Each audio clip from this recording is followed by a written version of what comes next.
Welcome to Shadow Frames, where forgotten images reveal their darkest secrets. Tonight, we examine a photograph that appears innocent at first glance, yet harbors a disturbing secret beneath its polished veneer. The photograph in question dates from 1903, capturing the formal portrait of a prestigious boarding school somewhere in England.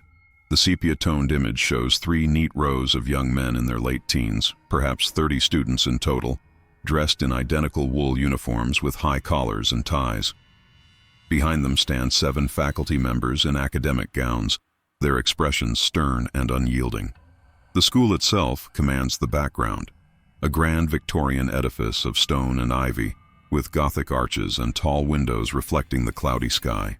A brass plaque, barely legible in the photograph, suggests this is the Thornfield Academy for Young Gentlemen, an institution that catered exclusively to the sons of nobility and industry titans. Everything about the image speaks of privilege and tradition: the manicured grounds, the expensive architecture, the perfect posture of the young men who would someday inherit fortunes and estates.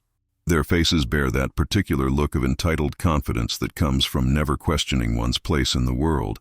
But modern analysis has revealed what the photographer of 1903 never intended to document. When our technicians enhanced the image, focusing on the dormitory windows visible in the right wing of the building, something anomalous appeared. The enhancement revealed the interior of one room where the curtains had been left partially open. There, beneath 4 meticulously made beds with their starched white linens, are the unmistakable outlines of chains bolted to the floor. Further examination showed similar arrangements in 2 other visible rooms. These weren't decorative elements or some quaint Victorian furniture design. These were restraints, heavy iron manacles connected to the stone floor by short, sturdy chains. What makes this discovery particularly chilling is the contrast between the school's polished reputation and this evidence of confinement. Historical records indicate that Thornfield Academy advertised itself as molding future leaders through discipline and intellectual rigor. Parents paid extraordinary sums to send their sons to this institution, believing they were receiving the finest education available. What purpose did these chains serve? Were they used to punish minor infractions, or something more sinister? The carefully cultivated image of academic excellence seems now like a facade concealing darker practices. Most disturbing of all are the expressions of the boys in the photograph. Looking at them again with this new knowledge, one notices how their smiles never reach their eyes. Several show barely perceptible bruising at their wrists, cleverly positioned to be mostly hidden by their sleeves. The faculty members, previously appearing merely strict, now seem to be standing guard rather than posing. Their positioning blocks any direct path the boys might take to flee the photographer's setup.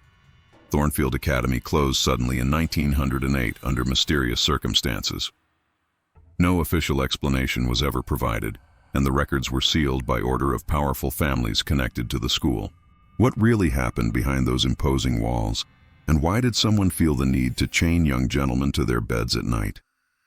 Our investigation into Thornfield Academy deepened when we uncovered correspondence between Headmaster Augustus Winthrop and several prominent families whose sons attended the institution.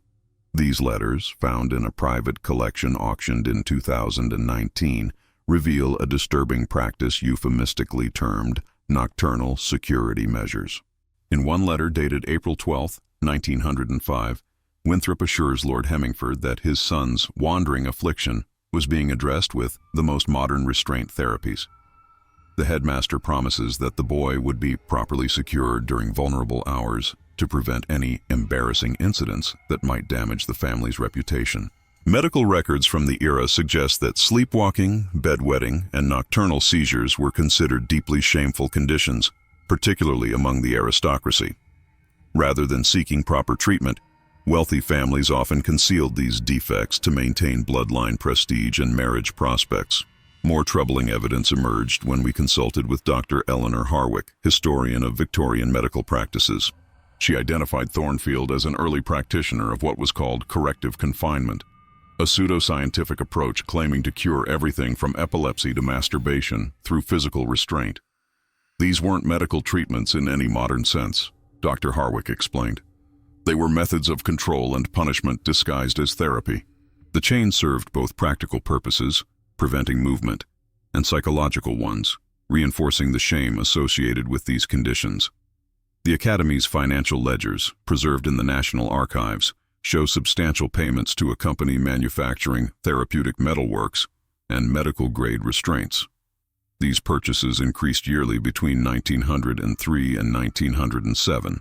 Perhaps most revealing is the architectural modification permit filed with the local council in 1902, requesting approval for floor anchoring systems in the dormitories for student safety purposes.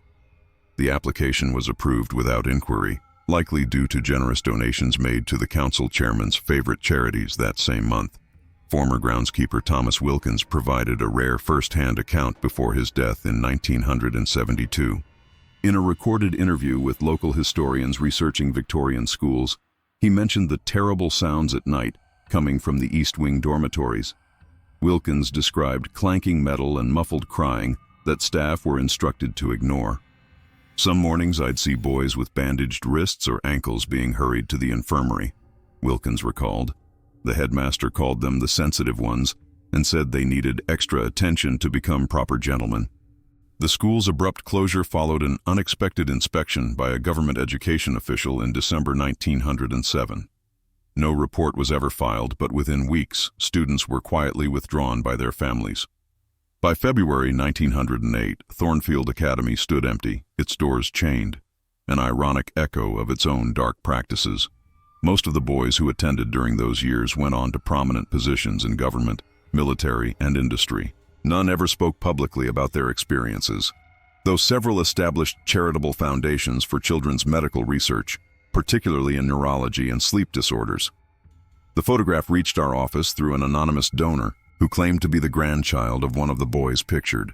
Accompanying it was a leather-bound journal, its pages brittle with age, containing the private observations of Dr. Frederick Chambers, the school physician from 1901 until its closure. The journal paints a more complex and disturbing picture than even the chain suggests. Dr. Chambers initially arrived at Thornfield believing he would be providing standard medical care. His early entries express enthusiasm about working at such a prestigious institution. By 1904, his tone shifts dramatically. "I have become complicit in something I cannot name," he wrote in shaking script. "Headmaster Winthrop insists these methods are for the boys' own development, yet I see no improvement, only fear and submission." The journal details how Thornfield operated on two levels. Publicly, it provided classical education to the sons of Britain's elite. Privately, it served as a repository for what families called their difficult cases, boys who showed signs of behaviors considered inappropriate for their social standing. Young Lord P was brought to us after displaying artistic tendencies his father found effeminate, one entry notes. The Honorable S questioned his family's colonial enterprises. Merchant son W exhibited sympathies toward labor movements, all labeled as nervous disorders requiring structural correction. Most revealing are Chambers' sketches of the restraint systems. Far from simple chains, they were ingeniously designed to appear as ordinary bed frames when not in use. Specially manufactured by Westmoreland Psychiatric Supplies, the company advertised them in private catalogs as character-building aids for young gentlemen of quality. The journal mentions visits from several prominent psychiatrists of the era, including Dr. Edmund Halifax, known for his theories on behavioral reconfiguration of the privileged classes. Halifax apparently advised on refining the system, suggesting the chains be supplemented with periodic ice baths and dietary restrictions. Perhaps most chilling are the meeting minutes Chambers surreptitiously transcribed, where Winthrop reassured the school's governors, "We are not merely educating these boys. We are ensuring they emerge with perspectives appropriate to their station. Those showing deviant sympathies or unsuitable temperaments will be recalibrated." The mysterious government inspection that precipitated Thornfield's closure wasn't entirely unexpected. Chambers' final entries reveal that he had been secretly corresponding with a reformist member of Parliament, providing documented evidence of the school's practices. "I can bear this burden no longer," he wrote 3 days before the inspection. What began as medical care has become torment, sanctioned by the very families who should protect these children. If speaking truth means my ruin, then I accept that fate. Dr. Chambers disappeared shortly after Thornfield closed. No record exists of his subsequent life or career. His medical license was revoked for ethical violations, though the specific charges were never made public. What remains most haunting about the Thornfield photograph isn't just the physical chains our technology revealed, but the invisible ones. How an entire system conspired to break and reshape young minds that dared to develop beyond the narrow confines of their predetermined social roles. The Thornfield photograph continues to yield secrets. After digitally mapping the grounds visible in the image, architectural historian Vivian Mercer made a startling discovery.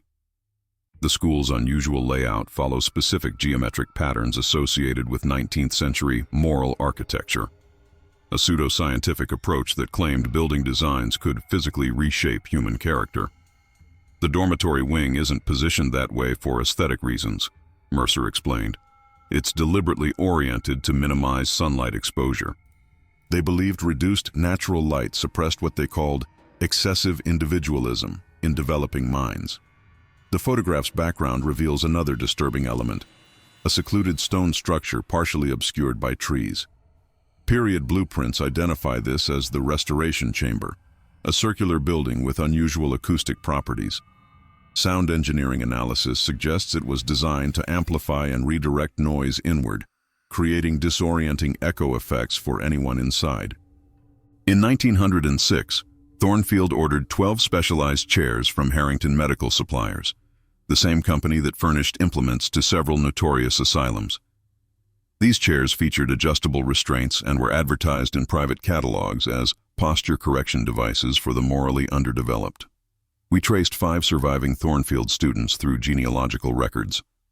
4 refused contact, but one, 98-year-old Henry Cavendish, who appears in the photograph as a thin boy in the back row, agreed to a brief conversation before his death last year.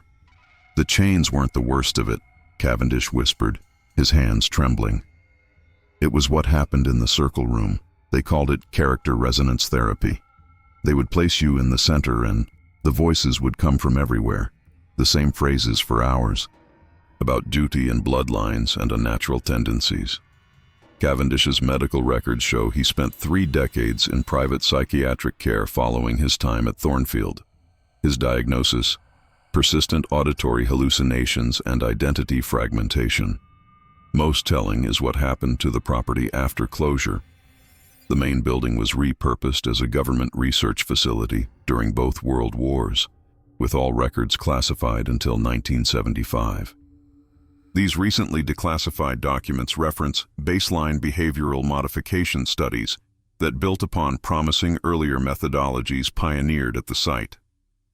The school's official motto, visible on the crest above the entrance in our enhanced image, takes on sinister meaning in light of these discoveries. Formimus quod conveniens est. We shape what is suitable. Perhaps the most disturbing aspect is how thoroughly the Thornfield approach was normalized among Britain's ruling class. An alumni newsletter from 1923 discovered in parliamentary archives contains coded references to our shared foundational experience that prepared them for maintaining necessary order in empire and industry. The chains visible in our enhanced photograph weren't just physical restraints. They were the most visible manifestation of a systematic attempt to shackle minds and spirits, ensuring that even the most privileged children understood that power came with rigid constraints on acceptable thought and behavior. The photograph's journey to us became clearer last month when we received correspondence from Julia Markham, great-granddaughter of the school's former librarian. She had discovered a hidden compartment in an antique desk containing dozens of glass negatives and a leather folio of student records never meant to be preserved. My great-grandfather wasn't just the librarian, she explained during our interview. He documented everything. I believe he was creating evidence, knowing someday it would be needed. The folio contains meticulous notes on each student's progress through what Thornfield called its Reformation protocols, a graduated system of interventions for boys displaying concerning tendencies. Most chilling is the clinical language used to describe normal adolescent behaviors as pathologies requiring correction. Subject exhibits excessive empathy toward lesser classes, reads one entry. Recommended treatment: societal recalibration sessions and restricted correspondence with maternal influences. Another notation, accompanied by a small photograph of a haunted-looking boy, demonstrates artistic sensibilities incompatible with future parliamentary duties. Prescribed, nocturnal restraint therapy increased to 6 nights weekly, and removal of all drawing materials. The glass negatives revealed something the original photograph concealed: a series of small outbuildings behind the main school, connected by underground passages. Architectural consultants identified these structures as isolation facilities, designed according to theories developed by Sebastian Hargrove, a controversial figure in behavioral modification who advocated complete sensory regulation for reshaping personality. Parish death records from the surrounding counties show 16 unexplained adolescent deaths between 1903 and 1908, all classified as natural causes or nervous conditions. No inquests were performed. The deceased were quietly buried in family plots with minimal ceremony. Most revealing is the school's connection to the Menderschall Society, an obscure organization founded in 1872, dedicated to preserving appropriate hierarchical awareness in future leaders. Their private journals, recently uncovered in a university archive, outline a deliberate strategy to establish character reformation centers disguised as elite educational institutions. The Society's membership roster included cabinet ministers, colonial governors, and industrial magnates, many with direct family connections to Thornfield students. Their correspondence reveals a growing anxiety about dangerous democratic sentiments and the contamination of ruling minds with egalitarian impulses. One letter from Lord Wexley to the Society chairman in 1902 specifically mentions Thornfield as our most promising laboratory for demonstrating that even hereditary character flaws can be corrected with sufficient structural intervention. The Society measured success not by academic achievement, but by what they termed appropriate life trajectories, tracking whether graduates maintained family political alignments, married within acceptable circles, and continued colonial and industrial practices without ethical qualms. A peculiar follow-up program existed for Thornfield alumni, disguised as exclusive gentlemen's clubs, where refresher conditioning could be administered if a former student showed signs of reverting to problematic perspectives. The physical chains in the dormitories were merely the most visible component of a sophisticated system designed to ensure that Britain's future leaders remained safely chained to ideologies serving established power structures, a system that, in subtler forms, some historians argue continues in elite educational institutions to this day. A breakthrough in our understanding of Thornfield Academy came unexpectedly through dental records preserved in the school physician's archives. Dr. Chambers apparently documented every student's dental condition upon entry and at regular intervals thereafter. These clinical notes, seemingly mundane, reveal a pattern far more sinister than simple healthcare monitoring. The records show that 27% of boys developed distinctive fracture patterns in their molars within 6 months of enrollment. These injuries are consistent with involuntary jaw clenching during extreme stress or while being forcibly silenced. More telling are Dr. Chambers' marginal notes describing these as compliance fractures, an apparent institutional euphemism for a recognized consequence of their methods. We consulted forensic odontologist Dr. Sophia Rankin, who confirmed these patterns match those documented in victims of prolonged psychological torture. The body keeps score, Dr. Rankin explained. These dental injuries represent physical manifestations of profound psychological trauma, the mouth literally breaking under pressures the mind cannot process. A startling connection emerged when examining the school's daily schedule, recovered from a former housemaster's effects. Tuesday and Friday evenings were designated for vocal alignment sessions in the acoustic chamber. Students were divided into groups based on what staff called correction categories, classifications that had nothing to do with academic performance. One category, labeled hereditary ideological drift, targeted boys from established families who questioned imperial policies. Another, status boundary confusion, focused on those showing friendship toward servants or local villagers. Most disturbing was temperamental unmanliness, boys who exhibited sensitivity, artistic interests, or insufficient enthusiasm for blood sports.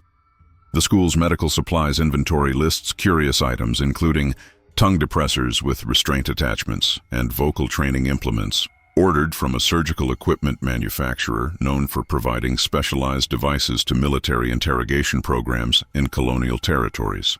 Meteorological records from 1907 provide indirect evidence of the facility's operation. A visiting weather station engineer noted unusually high chimney smoke from the school during summer months when heating was unnecessary.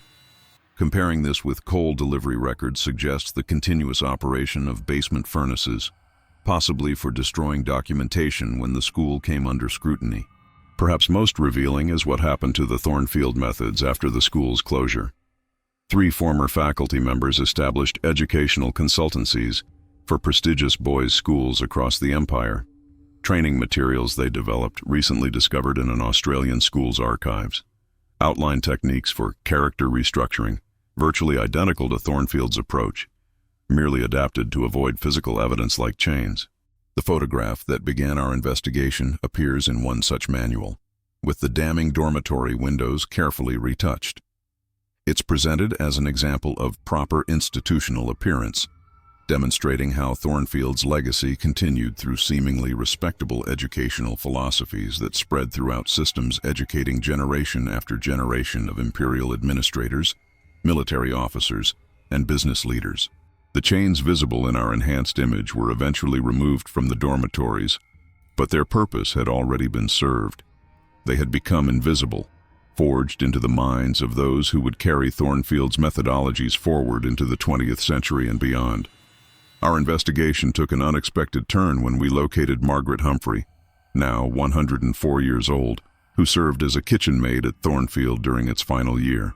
Speaking from her nursing home in Cornwall, her recollections provide the first glimpse into how ordinary staff perceived the institution's darker purposes. The boys weren't allowed in the kitchens, not like at normal schools where they'd sneak down for extra food. Margaret recalled, her voice surprisingly clear despite her age. But sometimes they were brought there at strange hours. Not for eating, for watching. According to Margaret, selected students would be escorted to observe the butchering of animals for the school's meals. The headmaster called it nature studies, but there was nothing natural about it. Those poor boys had to stand perfectly still while the butcher worked. If they flinched or looked away, they'd be noted in a little black book. Estate records confirm that Thornfield maintained an unusually large livestock operation for a school its size. Requisition orders show specialized slaughtering equipment purchased from a company that primarily supplied medical theaters and anatomy laboratories. Some boys came back week after week, Margaret continued. Always the gentlest ones, the ones who'd helped me pick up dropped trays or thank the laundry girls. After enough sessions, something changed in their eyes. They'd stop flinching, stop helping. They'd watch without blinking, like little soldiers. This calculated desensitization appears to connect with another discovery. Several Thornfield alumni went on to implement colonial policies notorious for their brutality. Sir William Carstairs, visible in the photograph as a slight 12-year-old, later authorized the suppression of indigenous uprisings in 3 different territories, earning the nickname the Bloodless for his unflinching orders.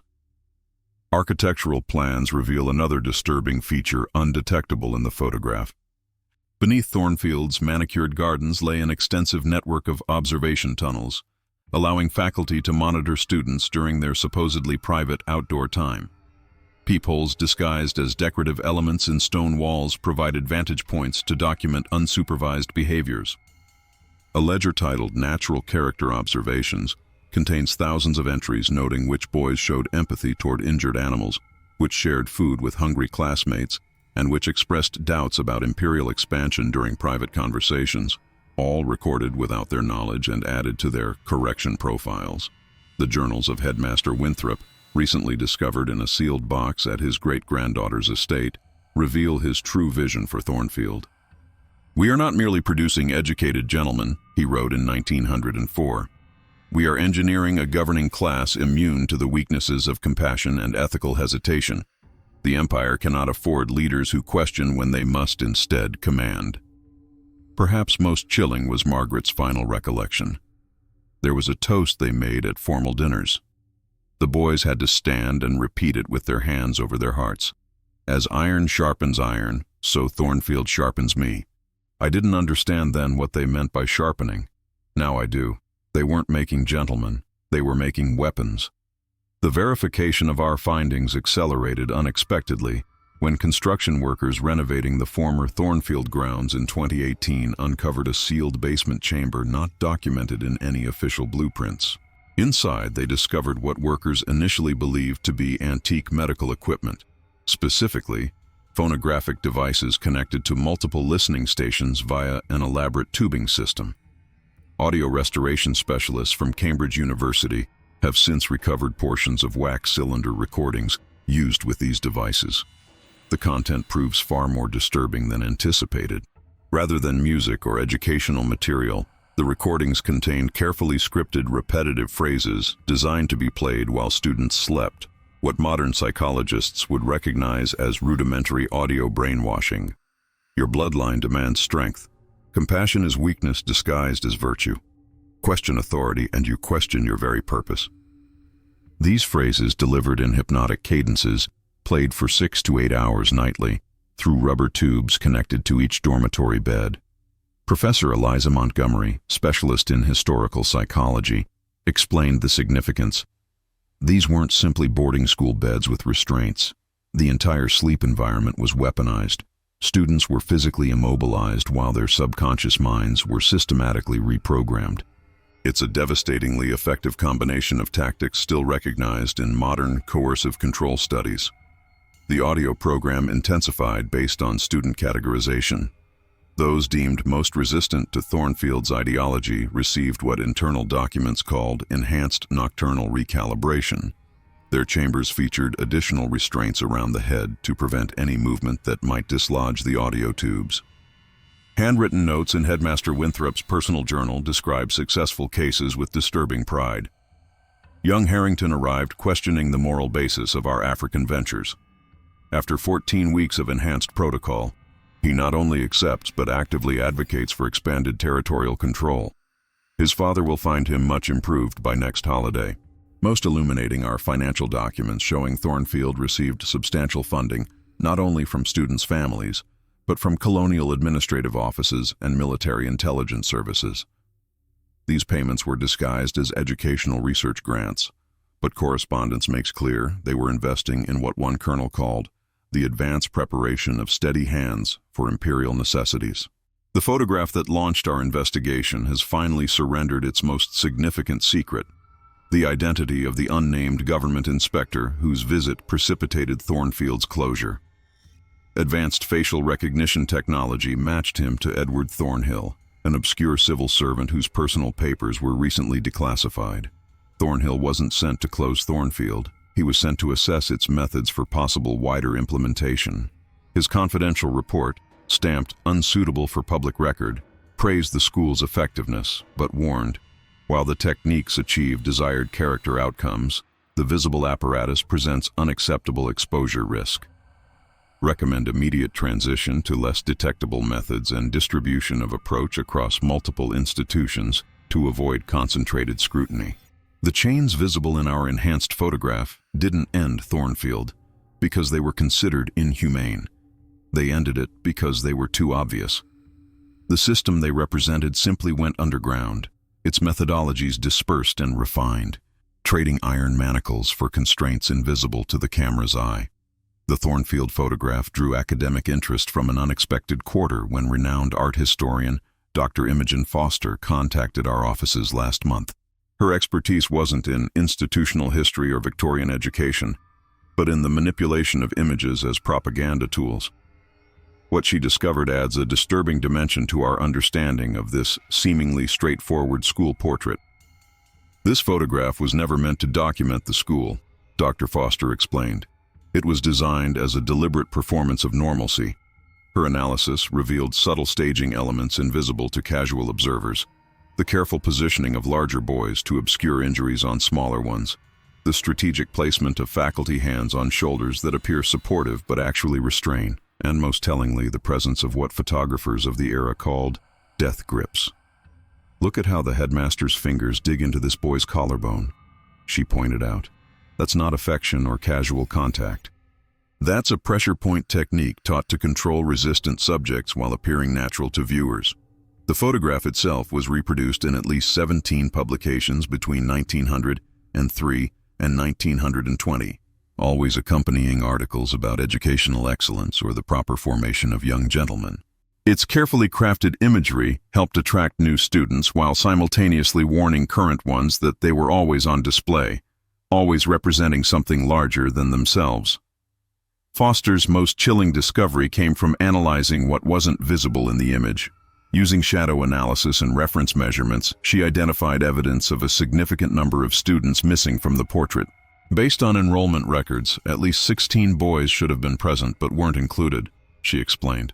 Contemporary photography had clear protocols for school portraits. Everyone was to be included, no exceptions. The only reason to exclude students would be if their appearance would undermine the image Thornfield needed to project. Corroborating this theory, we uncovered infirmary records listing 14 students as unsuitable for documentation during the week the photograph was taken. Their conditions included facial adjustments healing, temporary mobility limitations, and most euphemistically, incomplete behavioral integration. The photographer, identified as Percival Whitlock, specialized in institutional documentation. His client list included not only prestigious schools, but several private asylums and behavioral correction facilities. His technical notes, preserved in a photography museum archive, include disturbing instructions for such assignments. Subjects requiring restraint should be positioned centrally where control can be maintained without visible evidence in the final image.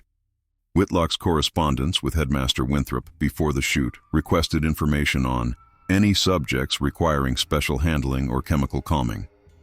The headmaster's response assured him that all visible students have been properly prepared for the documentation process.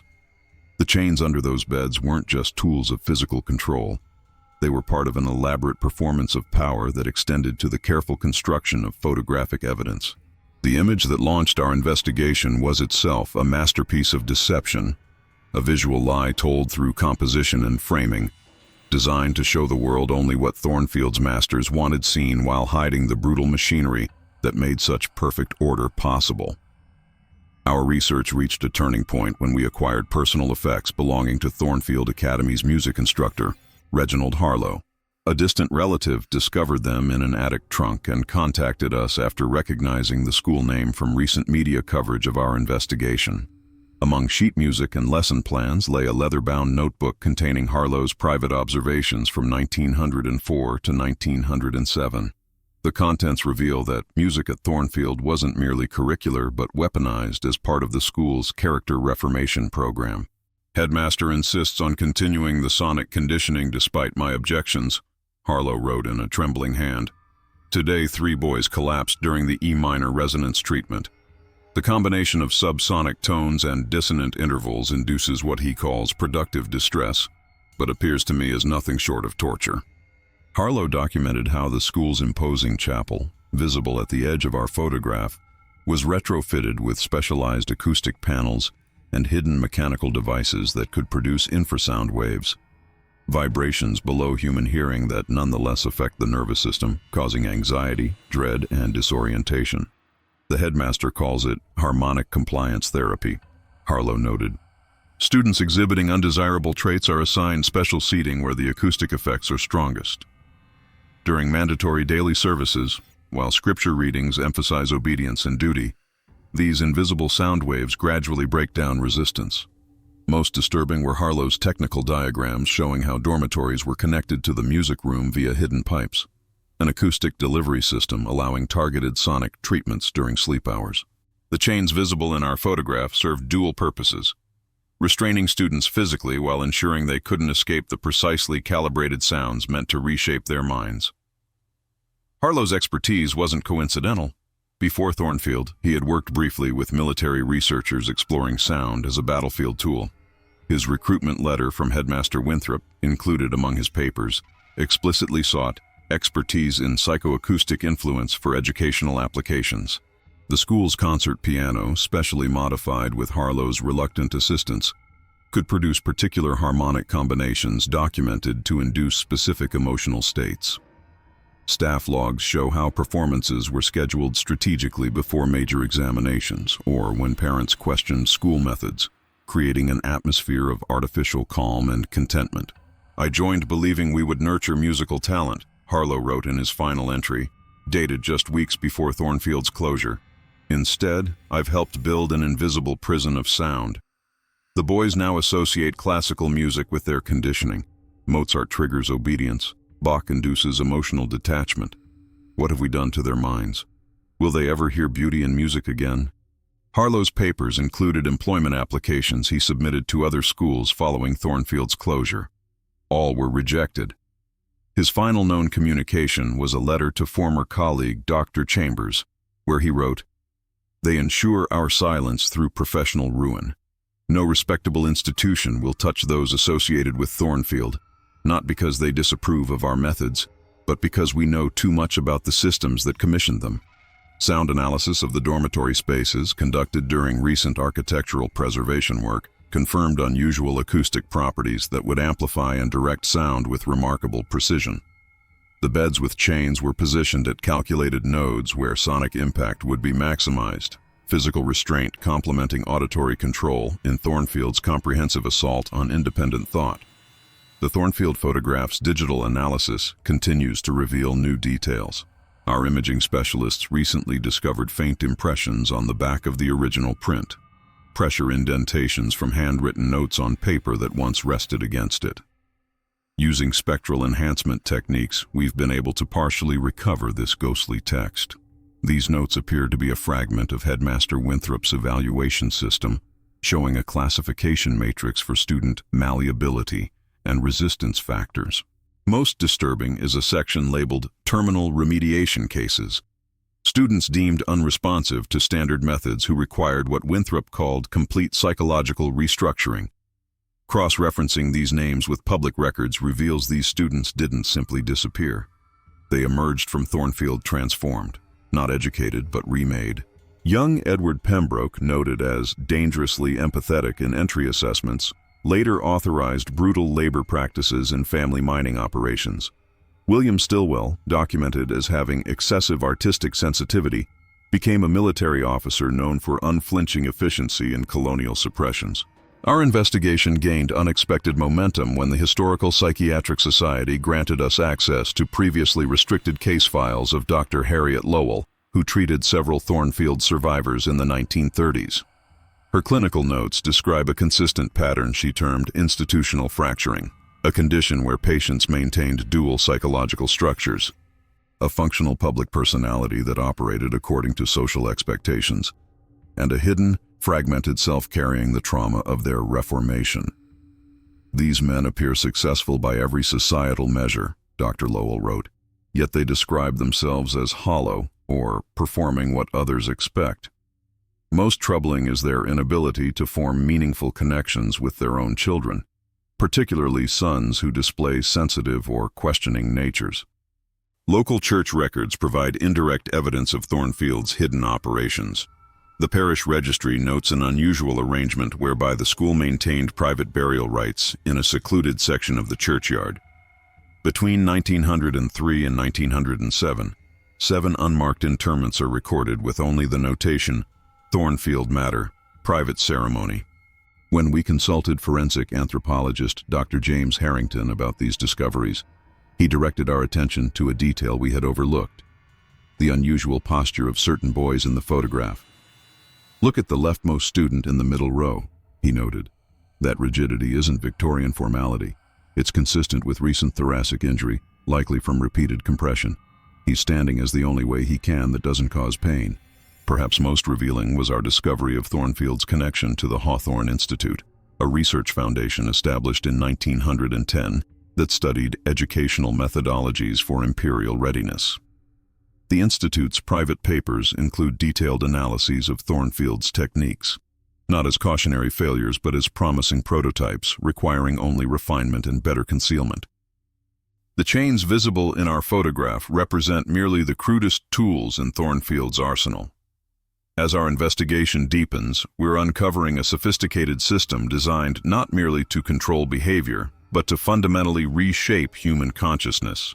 a prototype for methods that would evolve and spread throughout educational systems built to serve empire and industry. The photograph yielded perhaps its most significant revelation when we employed emerging multispectral analysis techniques to examine the school uniform insignias. What appeared as simple decorative embroidery contained microscopic patterns visible only under specific light conditions, an elaborate coding system identifying each student's Reformation status. Dr. Amelia Richardson, expert in Victorian secret societies, recognized these markings immediately. "These aren't just school emblems," she explained.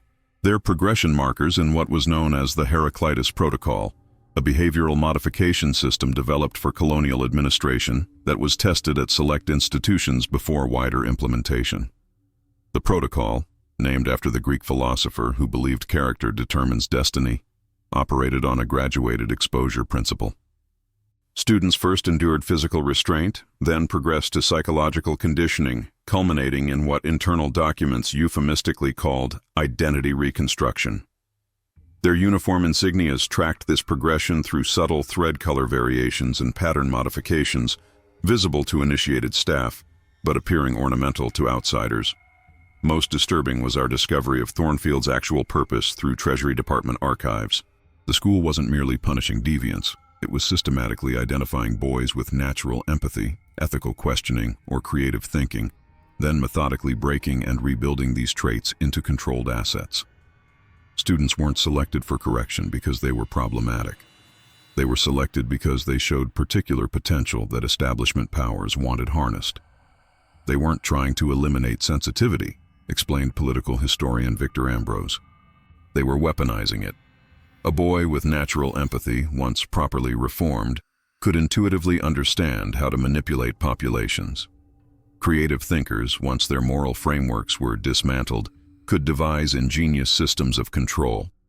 The chains were just the beginning of transforming these natural traits into imperial tools. The school's mundane accounting ledgers revealed regular payments to families of local village children who participated in what was listed as interaction exercises. Interviews with elderly villagers revealed these involved bringing working-class children to interact with Thornfield students while faculty observed and documented which students showed genuine interest in their stories or concern for their conditions. They watched us play with the fancy boys, recalled 89-year-old Thomas Merrick, whose grandfather participated as a child. Some teachers made notes when certain boys treated us kindly. Those boys would disappear from these meetings for weeks, then return changed, colder somehow, looking through us like we weren't there. Perhaps most revealing was a partially burned faculty handbook recovered from a former gardener's cottage, containing assessment criteria for what Thornfield called salvageable empathy, the precise calibration of how much natural human connection could be permitted in future leaders without compromising their ability to make decisions beneficial to imperial and industrial interests. The chains under those beds weren't restraining problems. They were restraining potential, controlling and channeling the very human qualities that might otherwise have led these future leaders to question the systems they were being groomed to maintain. The Thornfield photograph resurfaced in 1982 during renovations of the House of Lords, discovered behind a panel in what had once been Lord Harrington's private office. Harrington, whose son appears in the photograph's second row, served as colonial secretary during the height of Britain's imperial expansion. The photograph's placement suggests it wasn't hidden in shame, but preserved as a private trophy, a reminder of the system that had forged his son into an appropriate heir. What makes this particularly revealing is Harrington's personal correspondence with educational reformer Elizabeth Blackwell, who had campaigned against harsh disciplinary practices in boys' schools. While publicly supporting her initiatives, his private letters show contempt for her concerns. "The Thornfield method," he wrote in 1912, "ensures our continued prosperity precisely because it eliminates the weakness of moral hesitation." My Henry arrived at school questioning our family's plantation practices. He returned understanding that sentiment has no place in commerce. Whatever methods achieved this transformation have my unwavering gratitude. Thornfield's influence extended beyond its brief operational years through its alumni network. Membership records of the exclusive Pemberton Club show 27 Thornfield graduates among its founding members. This seemingly innocuous gentlemen's association maintained a private library containing manuals on what they termed generational guidance, techniques for identifying and suppressing signs of dangerous empathy in their own sons. The psychological legacy appears in family correspondence. Letters between Thornfield graduate Sir William Cavendish and his wife reveal systematic efforts to harden their eldest son. The boy cried over a dead sparrow today. Remember our agreement, no comforting. Better he learn now that attachment brings weakness. Send him to bed without dinner as discussed. Medical records of Thornfield alumni show a disturbing pattern. 43% died of heart conditions before age 60. 38% developed chronic digestive disorders. Most telling, 67% received private treatment for insomnia and nightmares that persisted throughout their lives. Psychiatric consultant Dr. Nadia Patel, reviewing these records, noted, "The physical symptoms are consistent with prolonged trauma response. Their bodies remembered what their conscious minds had been trained to forget." When we traced the family lines of 20 Thornfield students through 4 generations, a startling pattern emerged. While first-generation sons were sent to similar institutions, by the third generation, families had shifted toward progressive education. Several descendants established children's rights organizations or trauma recovery programs, suggesting a multi-generational attempt to break the cycle Thornfield had initiated. The school's legacy lived on in unexpected ways. Architectural elements from the dormitories were salvaged when the building was demolished in 1954. The distinctive iron window frames, once securing rooms where chained boys slept, were repurposed as decorative features in government offices throughout London, silent witnesses to how systems of control evolve and disguise themselves while maintaining their essential function. What began as visible chains beneath beds at Thornfield became the invisible restraints of expectation and conditioning that continued to shape Britain's leadership class long after the school itself had vanished from memory, or so those who benefited from its methods had hoped. Our investigation has attracted attention from unexpected quarters. Last week, a package arrived containing a set of brass keys and a faded map of the Thornfield grounds, sent by the grandson of former groundskeeper Edwin Porter. The accompanying note was brief. Grandfather said to deliver these if anyone ever started asking the right questions about that place. The largest key opened a gardening shed still standing on the former school grounds, now part of a public park.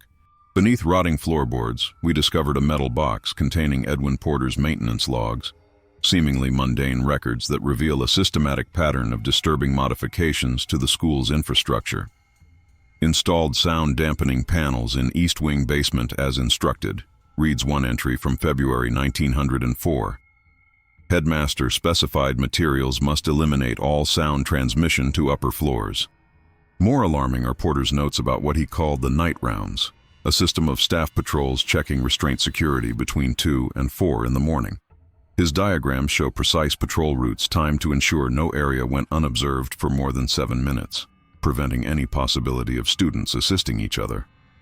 Replaced wooden bed frames in Dormitory 3 with new iron models from Hargrove & Sons, Porter wrote in April 1905. New design includes improved anchor points and noise reduction features as specified. The rubber gaskets prevent chain noise during struggle. The maintenance logs document how Thornfield evolved from a traditional school into something far more sinister through seemingly minor structural changes. Door frames modified to accept hidden locking mechanisms, windows retrofitted with undetectable restraint points, even the garden paths redesigned to allow constant observation from key vantage points. Perhaps most disturbing were Porter's notes about the special deliveries that arrived monthly. Shipments accepted only at night and transported directly to the basement laboratory.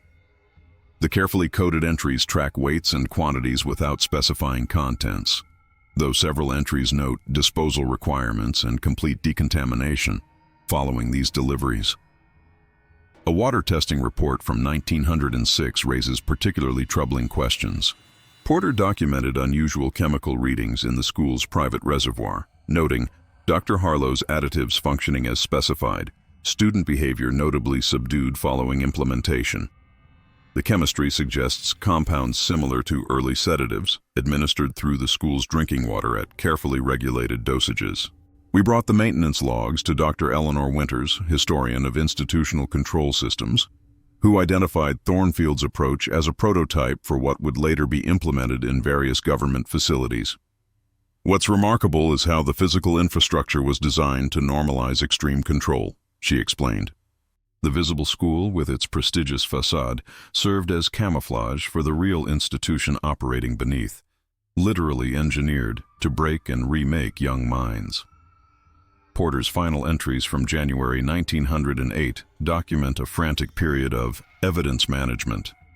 The systematic destruction of records, specialized equipment, and modification of spaces to remove signs of their true purpose before government inspectors arrived. His last entry simply states, "It is finished. God forgive us for what we've done to those boys." The chains visible in our photograph were merely the most obvious elements of a comprehensive system designed down to the smallest architectural detail, a physical environment engineered to make resistance impossible and compliance inevitable. The discovery of the Thornfield photographs led us to investigate another sinister facet of the institution's operations: the meticulous documentation system that tracked students long after they left the academy's grounds. Among Edwin Porter's effects was a slim volume marked only with a series of numbers, which we've identified as a tracking codex for the aftercare program. Each Thornfield graduate remained under surveillance for at least 5 years following their departure, monitored by a network of paid informants embedded in universities, military academies, and family households. These observers submitted quarterly reports assessing whether graduates maintained their corrected perspectives or showed signs of ethical regression, their term for the reemergence of compassion or critical thinking. Subject 17 shows concerning interest in worker conditions at family factories, reads one such report from 1909. Recommend immediate intervention through social circle adjustment and refresher conditioning at the London facility. The London facility referenced throughout these documents appears to have been disguised as the Pemberton Medical Consultation Rooms in Belgravia, where graduates showing signs of instability were summoned for what families believed were routine health examinations. Floor plans reveal treatment rooms equipped with advanced versions of the same methodologies used at Thornfield, but with greater emphasis on psychological rather than physical restraint. Most chilling are the detailed protocols for what was termed acute recalibration, the rapid breakdown of renewed ethical concerns through sensory manipulation, sleep deprivation, and chemical interventions. These emergency measures were deployed whenever a graduate demonstrated what one document chillingly describes as dangerous public questioning of imperial necessities. The surveillance extended to personal relationships. Potential spouses were investigated and classified according to their likelihood of reinforcing or undermining Thornfield conditioning. Evidence suggests several promising marriages were subtly sabotaged when the intended partner was deemed excessively humanitarian or independently minded. This revelation transforms our understanding of the chains visible in the photograph. They were merely the beginning of a lifelong system of control, physical restraints eventually replaced by invisible bonds of surveillance, social pressure, and the implicit threat of remedial treatment for those who strayed from their conditioning. Most disturbing is how many graduates eventually became willing participants in this system, serving as monitors for younger alumni, or sending their own sons to institutions modeled on Thornfield's approach. The conditioning created not just compliance but complicity, perpetuating the system through generations. "The true success of our method," wrote Headmaster Winthrop in a confidential report to the school's financial backers, "lies not in what these boys become, but in what they forever cease to be, questioners of the natural order that privileges us all." The photograph that launched our investigation captured more than just a moment in time. It documented the beginning of a process designed to extend far beyond Thornfield's walls and into the corridors of power these boys would eventually walk, their minds as thoroughly chained as their bodies once were, though the restraints had become too sophisticated to capture on film. The discovery of Thornfield's methodology led us to seek surviving relatives of the boys in the photograph. After months of hesitation, Lady Margaret Pembroke, granddaughter of student James Pembroke, agreed to meet. She arrived carrying a weathered leather case that had remained locked in her family's attic for decades.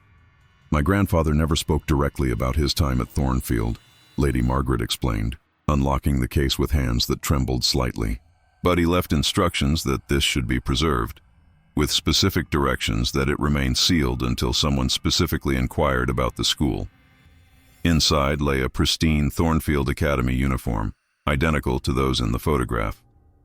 Unlike the preserved clothing we'd examined previously, this uniform had been deliberately modified. Sewn into the lining were dozens of thin paper pages covered with microscopic writing, a hidden diary maintained during James's 3 years at the institution. I remember twice weekly inspections. One entry read, "They check everything, fingernails, shoes, even the inside of your mouth. But they never unstitched the uniforms. Harrison taught us to write small enough to hide our words where they wouldn't look." The diary revealed an underground resistance network among certain students, boys who developed elaborate codes and signals to communicate despite constant surveillance. They called themselves the Unchained and dedicated themselves to preserving their true selves beneath compliant exteriors. "Harlow slipped me music paper today," James wrote in 1906. "Said I showed unusual aptitude where others could hear, but when he turned away, he whispered, 'Hide yourself inside your performance.' I've begun writing my real thoughts into the musical notations. They can force my body to remain still, but Bach gives me somewhere to run." Most revealing was James's documentation of the technique, the student's term for resisting psychological conditioning. "Fairchild taught me to create a false self to offer them," he wrote. "Let them break what isn't real. Keep your true mind buried deep where their voices can't reach." The diary described how these techniques spread secretly among trusted boys. Some didn't survive the process. James recorded 8 students who disappeared after failed resistance attempts, but others maintained their hidden selves throughout their Thornfield years and beyond. Lady Margaret shared photographs of her grandfather in later life, a distinguished diplomat whose public service record showed unwavering loyalty to imperial interests. Yet his private philanthropic activities, conducted with extreme discretion, told another story: significant anonymous donations to educational reform and indigenous rights organizations throughout the former colonies. "He lived 2 lives," Lady Margaret explained. "One visible, one hidden. Shortly before he died, he told me, 'I gave them what they wanted to see, but I kept what mattered.' I never understood what he meant until now." The final diary entry, dated just before Thornfield's closure, offered a perspective we hadn't considered. "They believe they've chained our minds as thoroughly as our bodies. Their mistake. In teaching us to create perfect masks, they've trained us to destroy them from within, invisibly. Some of us are broken, yes, but others wait, watchful behind obedient eyes. One day, we'll be the men who decide, and will remember." The most profound element of the Thornfield system emerged not through our research, but from its unexpected intersection with modern education. Last month, we received correspondence from Dr. Victoria Hayes, educational psychologist conducting a longitudinal study of teaching methodologies at Britain's elite preparatory schools. Her findings revealed disturbing parallels between contemporary, character-building practices and Thornfield's techniques, simply evolved into more socially acceptable forms. "What strikes me most examining your evidence," Dr. Hayes wrote, "is how the fundamental architecture persists. The chains are gone, but the restriction of movement remains, structured schedules allowing no unsupervised time, mandatory participation in physically demanding activities regardless of interest or aptitude, sleep deprivation normalized as tradition. The system still identifies and targets sensitivity." Dr. Hayes shared assessment forms from 3 prestigious contemporary schools, stripped of identifying information. The evaluation categories included resilience development, measuring how effectively students suppress emotional responses to hardship; appropriate ambition, assessing whether students' goals align with institutional expectations; and heritage alignment, gauging how strongly students identify with established power structures. Most revealing was her documentation of what modern schools call peer correction systems.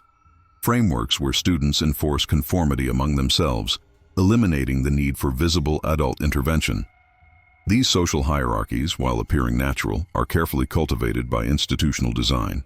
Dormitory assignments, team selections, and privilege distributions all engineered to create enforcement structures operated by children themselves.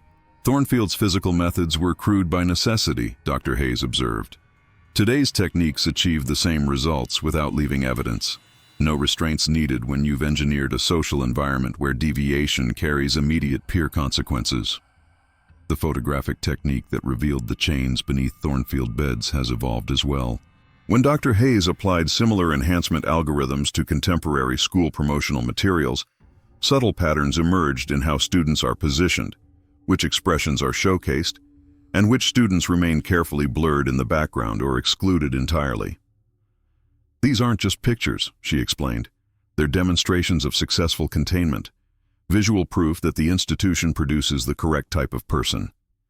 The students prominently featured aren't necessarily the highest academic performers, but those who most perfectly embody the values the institution exists to perpetuate. Perhaps most chilling was her analysis of architectural continuity. 3 schools in her study were designed by firms directly descended from Thornfield's architects, maintaining specific spatial relationships and acoustic properties while adapting them to contemporary aesthetic standards. The observation sightlines, sound projection points, and restricted movement pathways remain, simply disguised within modern design elements. The original blueprints may be gathering dust, Dr. Hayes concluded, but their fundamental principles continue to shape new generations. Thornfield didn't die, it evolved, shedding its most visible mechanisms while preserving its essential function. Identifying those with potential to question established systems, and ensuring that potential is redirected to serve rather than challenge those very systems. As our investigation neared completion, we sought a final interview with the oldest living connection to Thornfield, retired Admiral Jeffrey Harrington, 97 years old and grandson of the school's primary financial benefactor. Initially reluctant, he agreed to meet after learning about the maintenance logs we'd discovered. "You've found pieces," he said, his voice surprisingly strong as he received us in his Sussex estate. "But you're missing how they fit together." He directed his nurse to retrieve a small wooden box from his safe. Inside lay a single brass key and a journal belonging to his grandfather, Lord William Harrington. "My grandfather wasn't just funding Thornfield," the Admiral explained. "He was evaluating it as a prototype for a much larger project, what he called the Imperial Continuity Initiative. Thornfield was merely the laboratory." The journal detailed how techniques proven effective at Thornfield were systematically integrated into institutions across the empire, elite schools, military academies, colonial administrative training centers, and even certain medical facilities. The physical restraints that our enhanced photograph revealed were gradually replaced with psychological methods developed through Thornfield's experiments. The sonic techniques from Harlow's music room became the precisely timed bells and announcements that structure institutional days, Admiral Harrington explained. The chain restraints evolved into architectural control, buildings designed to enable constant observation while making privacy impossible. The specialized diets became subtle nutritional manipulation, calorie restriction before important decisions, protein enhancement before compliance tests. Most disturbing was his revelation about the acoustic chamber and its relationship to the dental records we'd uncovered. "The fractured teeth weren't accidental," he said. "They discovered that students with dental pain were more susceptible to sonic conditioning. Some boys had teeth deliberately compromised during routine dental checks to enhance receptivity." The brass key, he explained, opened a vault in the former Harrington shipping offices near the Thames, where complete documentation of Thornfield's transition from experimental facility to systemic blueprint had been preserved. "My grandfather believed he was ensuring imperial stability," the Admiral said, his eyes distant. "I spent my naval career enforcing the very systems those Thornfield boys were broken to maintain. It wasn't until I had my own grandson that I began questioning what we'd perpetuated." He showed us a final photograph, not from Thornfield itself, but a 1972 image of Britain's top military leadership, government ministers, and industrial titans gathered at an exclusive retreat. 23 men in the photograph had direct familial connections to either Thornfield students or faculty. "The chains became invisible," he said, "but they grew stronger. Those boys in your photograph, the ones with restraints beneath their beds, became the architects of systems that chained generations through more sophisticated means. Thornfield closed, but its purpose expanded beyond anything my grandfather imagined." As we prepared to leave, the Admiral handed us the key. "The evidence doesn't just prove what happened at one school," he said quietly. "It reveals how deeply these methods have been woven into institutions we still trust today.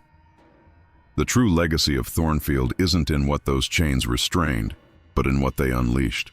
As our investigation reaches its conclusion, the most unexpected revelation came not from historical records, but from the photograph itself. Advanced particle analysis of the original print detected trace evidence of chemical compounds that shouldn't exist in period photography. Dr. Eleanor Markham, forensic chemist specializing in historical documents, identified these as components of experimental memory-altering substances developed for military applications in the 1950s. This photograph wasn't just taken in 1903, Dr. Markham explained.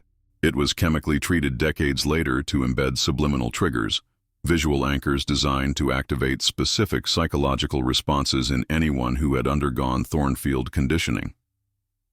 The photographic manipulation explained why copies of this seemingly ordinary school portrait appeared in so many private collections of powerful men.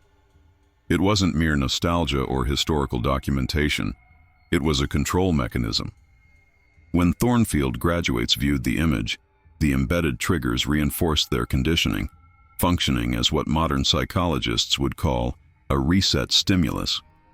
These men weren't just shaped at school and released, Dr. Markham continued.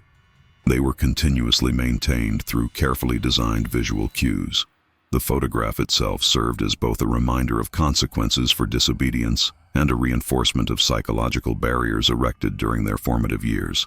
This discovery led us to re-examine the photograph's provenance. Its appearance in the House of Lords, military headquarters, and colonial administrative offices wasn't coincidental. The image was deliberately positioned where graduates rising through establishment ranks would regularly encounter it, ensuring their conditioning remained intact as they ascended to positions of power. Most disturbing was the photograph's presence in graduation ceremony rooms at institutions where these men later sent their own sons, creating an intergenerational chain of influence where fathers unconsciously reinforced their conditioning while witnessing their children entering similar systems. The chains visible beneath those beds in 1903 have long since rusted away. The building that housed Thornfield Academy was demolished in 1954, but the psychological architecture constructed there continues to shape institutions, perpetuated through methods that evolved from crude physical restraints to sophisticated cognitive conditioning so thoroughly normalized that it becomes invisible. Present not despite its absence of evidence, but because of it.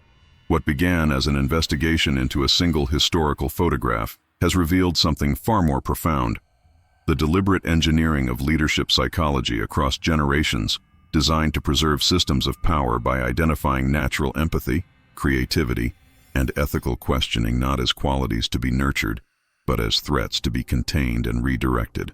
The true horror of Thornfield isn't what happened within its walls, but how successfully its methodologies escaped those walls to become embedded within educational, military, and governmental institutions worldwide, evolving, adapting, and disappearing from view while continuing to shape the minds of those destined for power.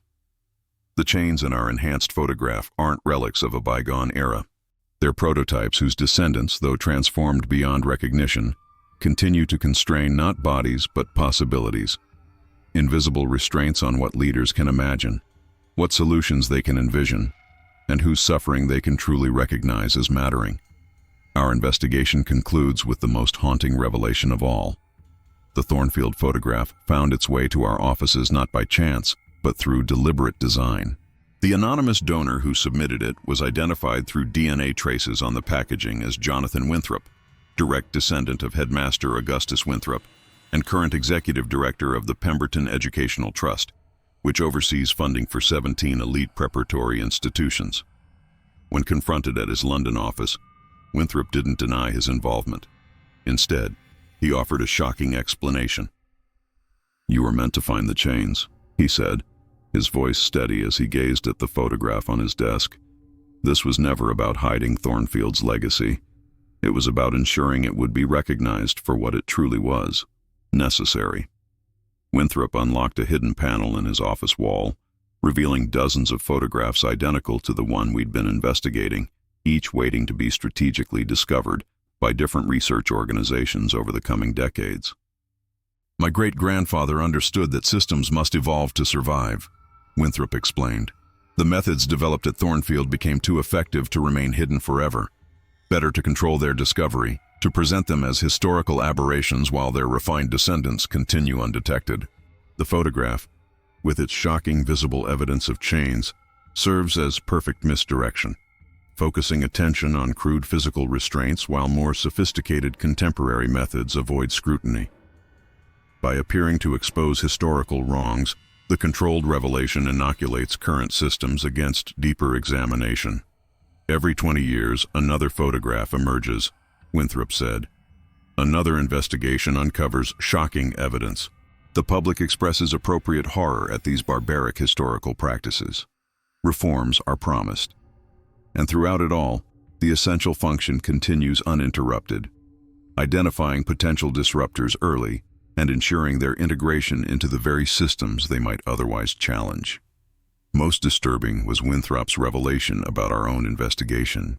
Our funding sources, anonymous tipsters, even access to restricted archives, all were subtly arranged through a network of Thornfield descendants, occupying key positions throughout academic and governmental institutions.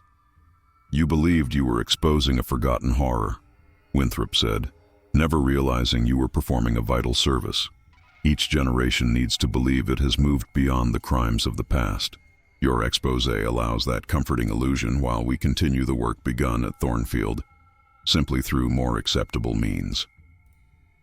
The final piece fell into place when Winthrop showed us architectural plans for the Pemberton Trust's newest educational facility, scheduled to open next year. The design contains no visible restraints, no obvious control mechanisms. Instead, it incorporates every psychological insight gained from a century of refinement.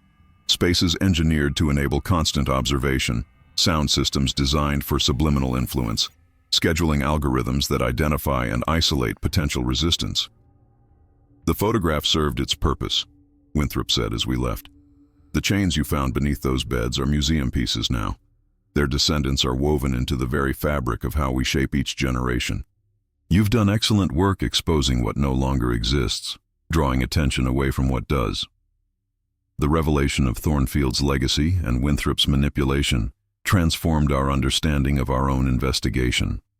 What began as historical documentation has become uncomfortable self-examination.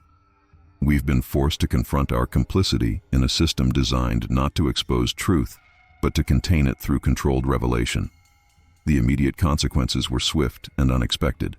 3 members of our research team resigned upon learning how our investigation had been guided by unseen hands.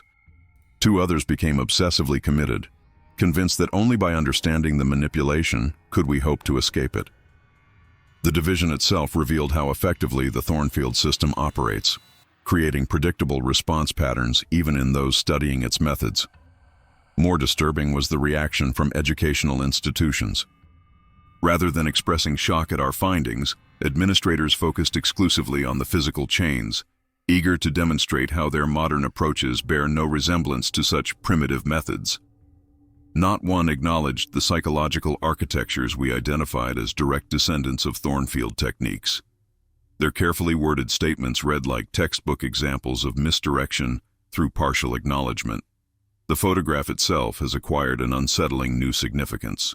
It hangs now in our research office, no longer evidence of historical abuse, but a reminder of how revelation itself can be weaponized. We find ourselves studying our own reactions to it, questioning which responses are authentic and which might be programmed through educational experiences we'd previously taken for granted. Several families of Thornfield students contacted us following publication of our findings. Most expressed gratitude for bringing this history to light, yet insisted their ancestors must have been among those who resisted rather than those who perpetuated the system. This collective unwillingness to acknowledge potential complicity mirrors precisely the psychological patterns Thornfield was designed to create. The capacity to recognize institutional horror while exempting oneself from its implications. Perhaps most troubling are the educational reforms announced in response to our investigation. 3 prestigious boarding schools have publicly eliminated outdated disciplinary practices, while simultaneously installing new student wellness monitoring systems with continuous behavioral tracking capabilities. The physical restraints disappear while digital ones, more total in their surveillance capacity, take their place, exactly as Winthrop predicted. The chains beneath those beds in 1903 have accomplished something far more insidious than merely restraining boys during their school years. They've created a perfect conceptual trap, a visible horror that draws attention away from its more sophisticated descendants. By focusing on what was, we remain blind to what is. As our investigation closes, we face an uncomfortable question. In exposing Thornfield's methods, have we actually served its underlying purpose? Has our revelation of physical chains only strengthened the invisible ones? The photograph that began our journey now serves as both evidence and warning, not just of historical atrocity, but of how easily the pursuit of truth can be shaped by the very systems it seeks to expose. The final revelation came not from our historical research or scientific analysis, but from the photograph itself. During our final examination before archiving, our conservator noticed microscopic pinpricks forming a pattern along the photograph's border, a primitive form of coded message, readable only when light passes through these precisely positioned holes. When properly illuminated, these perforations revealed a set of coordinates leading to a remote countryside location. There, beneath an unmarked stone on private land, we discovered a metal container holding the last testament of Dr. Frederick Chambers, Thornfield's physician who had disappeared after initiating the school's closure. "If you have found this," his letter began, "then the photograph has finally served its true purpose, not as a tool of control, but as a map to liberation." Chambers revealed that while Thornfield's methods were indeed designed to break and reshape young minds, a small faction within the school, including himself, music instructor Reginald Harlow, and librarian Edwin Porter, had worked secretly to build escape routes within the very system meant to imprison these boys. "The chains were real," Chambers wrote, "but so was our resistance. We could not stop what was happening, but we embedded tools of awakening within their methods of control." The photograph itself contains the antidote to its poison. The coded pinpricks weren't just coordinates to this buried confession. They formed a pattern that, when overlaid on the school building in the image, marked precise locations where Chambers and his allies had hidden journals, letters, and evidence throughout the structure. Most significant was their patient documentation of each boy's authentic personality before conditioning.